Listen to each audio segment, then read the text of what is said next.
Bem, nós não podemos falar de todos os sistemas de idolatria hoje, isso seria impossível, mas a idolatria não significa apenas prostrar-se a um ídolo. Você pode ter ídolos diferentes. E os esportes mundiais? Quem controla os esportes mundiais? Vocês sabiam que cada um dos principais clubes do mundo tem um símbolo maçônico? Isso é interessante. O maior time de futebol do mundo, o Manchester United, recorre diretamente ao diabo. Por que não? Parece uma boa alternativa quando você tem escadas maçônicas, símbolos maçônicos, sinais de chamas. Por que não? Esses são os principais times do mundo. E esses aqui? Nós temos animais das trevas, nós temos cavalos alados, Pégaso, nós temos todos estes interessantes símbolos com pentagramas e escudos de Malta, e os símbolos do sol e os pentagramas, e leões e bodes de duas cabeças.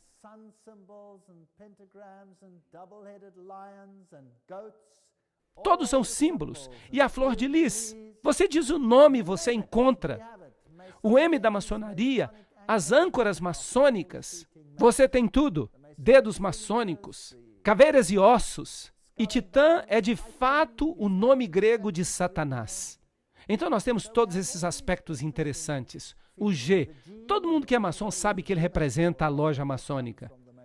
E se você for até Êxodo, capítulos 32, 2 a 6, e Arão disse a eles: tomem os brincos de ouro que estão nas orelhas das esposas de seus filhos e de suas filhas. Bem, hoje os brincos são muito populares. Trazem-nos para mim.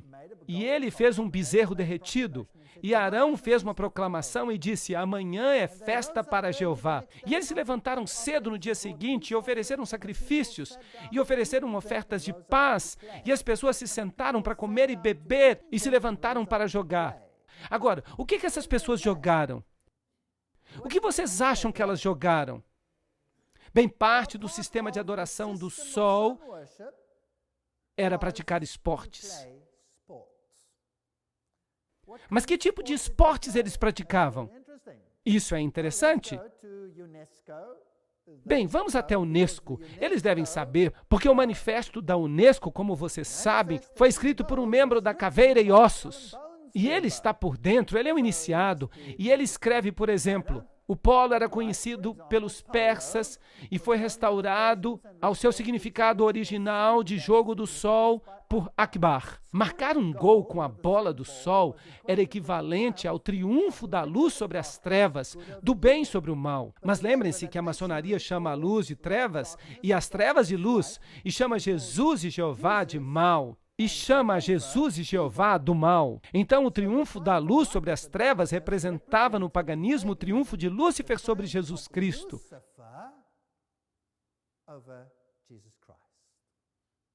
Assim, o triunfo da luz sobre as trevas, do bem sobre o mal.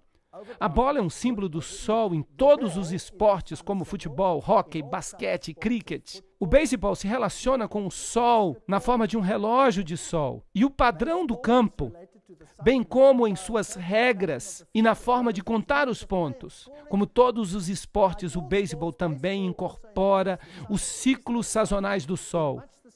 Da mesma forma que nos concursos cerimoniais antigos, que faziam parte dos ritos de fertilidade.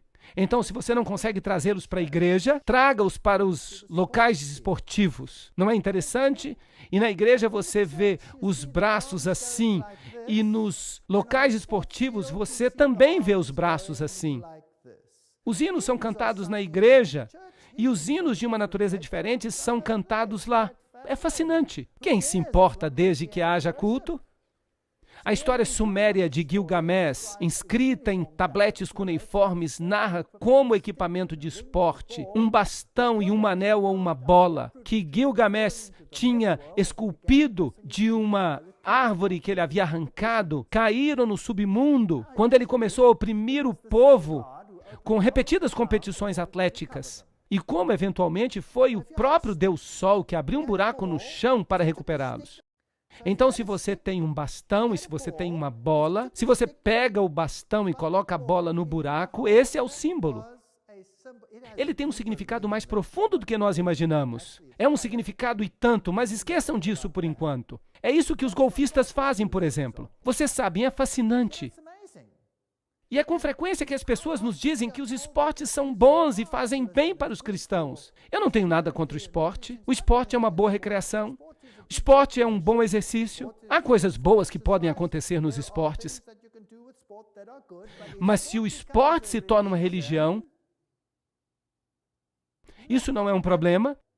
Isso não é idolatria? A tocha olímpica que o corredor carrega para marcar o movimento cíclico do Sol no período das Olimpíadas, o período de 4 anos até os próximos Jogos é também relacionada com o ritmo cíclico do Sol. Primeiramente celebrados na Grécia, os Jogos eram concursos cerimoniais em honra de Zeus. Vocês já assistiram a cerimônia de abertura? A cerimônia na Grécia, eles honraram os deuses ou não? Sim, eles honraram, e nós assistimos assim mesmo. Bem, o Sol, a Lua e os outros planetas flutuam sobre os Jogos Olímpicos de Barcelona. A associação do Sol com os esportes antecede os deuses Hércules e Apolo na Grécia, como fica evidente a partir do conto épico do herói sumério Gilgamesh. Isso é algo fascinante. Como no esporte, o Sol é onipresente em praticamente todos os aspectos da vida, quer seja na arte, na arquitetura, filosofia, religião, nos festivais, no folclore, na dança ou na música. Uau! Satanás pensou em tudo. Toda manhã o deus pagão do dia nos acorda, pois os romanos, nos séculos primitivos da era cristã, chamavam cada dia de acordo com os 7 planetas: Sol, Lua, Marte, Mercúrio, Júpiter, Vênus e Saturno. Se nós observarmos os símbolos das Olimpíadas, nós perceberemos que eles têm o símbolo de Baal-Hadad. O símbolo de Baal-Hadad, símbolo de Baal-Hadad, símbolo de Baal-Hadad, símbolo de Baal-Hadad. Você o encontra em toda parte. Isso é paganismo. Aqui está um jovem trazendo uma elegante camisa de hóquei para o Papa.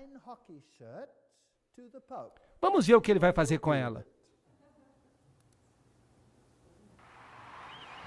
A fine hockey shirt.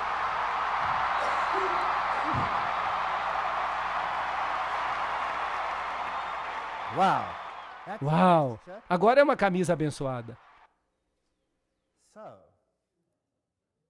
Assim, a maçonaria controla todas essas questões para Roma hoje. O mundo esportivo, o mundo religioso, isso tudo é fascinante. Eu fico imaginando quanta idolatria está oculta no mistério e quanto a Bíblia quer revelar para nós dessa história maravilhosa de Apocalipse 17. Vamos esperar até a próxima palestra para descobrir.